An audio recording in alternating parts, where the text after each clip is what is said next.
কোনো পার্টির যে কোনো নেতা এসে আমার সাথে 10 মিনিট আলোচনা করবেন, যদি জবাব দিতে পারেন আমি রাজনীতি ছেড়ে দেবো। প্রকাশ্য বলছি সব পার্টিকে।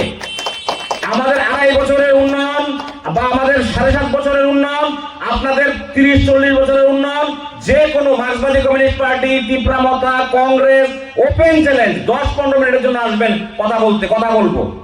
আপনারা কি করেছেন জবাব কিন্তু দিয়ে দিতে হবে, জবাব দিয়ে যেতে হবে।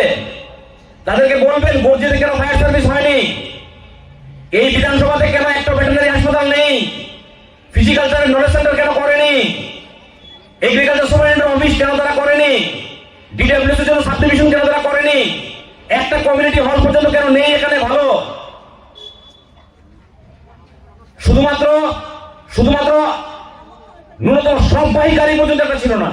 মানুষ মারা গেলে যে সববাহী গাড়ি নিয়ে যায়, এটা ভালো বিয়ে বাড়ি ছিল না, বা উদ্যোগ নেয়নি। এই অঞ্চলের মানুষ যদি বিয়ে দেয় কোন জায়গায় দেবে আমার ছেলে মেয়েদের, এটা বিয়ে বাড়ি দেওয়ার মতো স্থান পর্যন্ত ছিল না এখানে, বা নেই। আমাদের সরকার আসার পর আমাদের ফার্মাসি কলেজ হচ্ছে, আমাদের অলরেডি সেখানে ইউনিভার্সিটির কাজ শুরু হয়েছে, আমাদের এখানে আয়ুর্বেদিক মেডিকেল কলেজ আগামী কিছুদিনের মধ্যে শুরু হবে।